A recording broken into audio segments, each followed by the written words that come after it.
Hey, what's happening, you? Man, I cannot believe that I missed last week. Like, how do you miss a week? I know, I felt crazy because it was like um, I guess, almost 2 years, and I hadn't skipped a week. But last week with the program, hey, Reginald, it's so good to hear from you. And hey, Laura, it's so good to hear from you.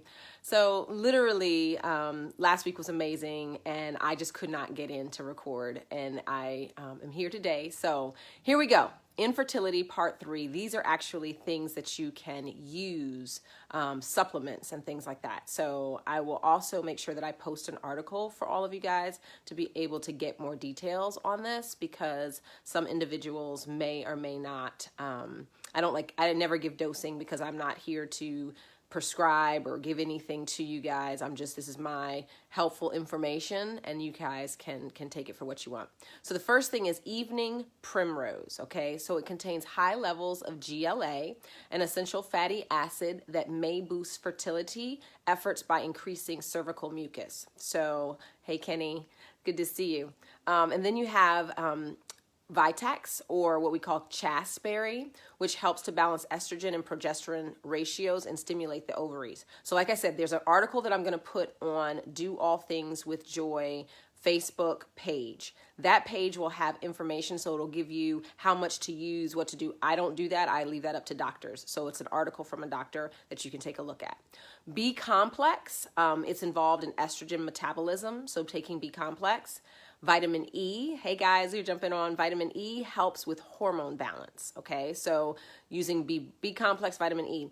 Then progesterone cream balances estrogen and progesterone levels. Now this is careful that you don't use this past like 3 months from what I understand. Also, I use an essential oil called progesterone, or not progesterone, excuse me, progescence, which is a roller that's wild yams, which helps to deal with progesterone levels. So you can look into that as well. And speaking of essential oils, for men, sandalwood and thyme are great for your sperm count and anything that has to do with your reproductive organs. And then for women, Roman chamomile, thyme, and lang lang and clary sage. So hopefully that helps you understand there.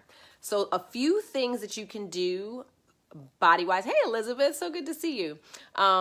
So some things you can do within your body, just as far as lifestyle practices and habits, is reducing the amount of stress in your life. And the reason why is because that increases the stress hormone cortisol. And cortisol can affect our hey Marilyn, sweetie, it's good to see you. Cortisol can affect our ability to ovulate. So just so you guys understand, it's not just about people saying de-stress, and a lot of times it's hard. I mean, I know my dad tells me that all the time, like, Kim, you need to calm down, slow down, this and that and the other. And he's right. You know, I don't always want to hear it, but he's right. We have to find times and ways in which to decompress, to walk away, and especially if you're trying to get pregnant, because our bodies absorb all of that, and we don't release eggs on time. You know, our natural way in which blood flows and cellular restructure becomes different when our stress levels are high. One great way to reduce stress, people don't understand we're stressed because we're not sleeping. Okay, so when you don't get enough sleep, when you're trying to press it from both ends and wake up early, go to bed late, all of that kind of stuff, it affects your hormones just as well. And it also affects the hormone for hunger, which is leptin. And basically a drop in leptin leads to a drop in ovulation. Okay, guys, so remember that, or ladies and men. So understanding that, and then understanding that most women only get 6 hours and 41 minutes of sleep. We should really be pushing 8 to 9 hours of sleep. And I know that sounds crazy, but it's about reevaluating. What are we doing that we don't need to do? Sometimes we're trying to put things in seasons of our life that are supposed to be in different seasons of our life. And so especially if you're in baby making mode, that's what the mode you need to be in. And it may mean you need to rest and relax, and a child's going to change your sleep and your lifestyle habits anyway. So it's a good time to kind of clean house before that all happens. Exercise actually balances hormones. So it's important not to do too much, because too much or too little can also affect your ability to conceive. But balancing hormones through moderate and exercise, what you've been doing. And if you get pregnant, you can keep doing whatever you were doing before you got pregnant because your body is used to that. And then the other thing I would tell you is for chiropractic care is great for infertility as well, if that's something that you have a good person for chiropractic care. The last thing I want to introduce to you, and it's going to kind of segue us into next week, is a particular leaf and fruit, and it's called soursop. Okay, so soursop leaves, you can drink the tea, you can even eat the fruit. It increases men's sperm count. And then for women, basically what you want to say is that while your uterus, it's basically makes your uterus more powerful and more fertile. So basically a ground of great implantation. So I want to let you guys know that we're going to talk a little bit about soursop leaves and all of its benefits, but drinking some soursop tea, and some people want to say, how do you spell that, Kim? It's S-O-U-R-S-O-P.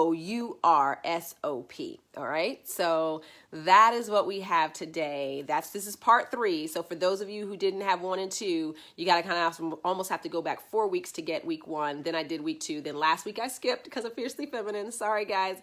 And then this week we're right back with Share the Joy. And this is closing out the natural ways to deal with infertility. And remember, I told you guys, Marcus and I struggled with that. We took us a long time to get pregnant. I mean, well, not to get pregnant, but to hold the baby, because we had many miscarriages before our first son was born. So ours really came from cleaning up our diet and changing lifestyle habits, and we fasted for 10 days. Both of us did. And I conceived that very next month after we finished that fast and held Jai all the way to term. Actually, he was a week late. I was ready for him to come out. But I'm happy that he's here. He's healthy and whole, and we have another wonderful son as well in this process. So I just want you guys to know there is natural hope out there. And for those who like to read, there was a really great book that we used as well, which was called Supernatural Childbirth by Jackie Mize. And that just really helped us with our mental thoughts and processes in trying to conceive and dealing with the loss each month. So I encourage you, ladies and men, to not give up, to keep praying about it, to continue. You know, during the process, doctors can definitely help, but I do believe that you can change certain things naturally to help your body along. So I love you guys. I missed you last week. I hope you missed me. I had someone say to me, hey, Kim, did I miss your video? And so it made me feel kind of good that one person that noticed I wasn't there last week. So love you guys. Peace and blessings. Make sure you share this out, because even if it's not for you, even if you have like 20 kids and you're like, I don't want any more children, somebody is struggling with infertility. So it's really easy to hit that share button and share the joy of this information with others. Peace and blessings. Remember to do all things with joy and know that I am thinking of you. All right. Bye.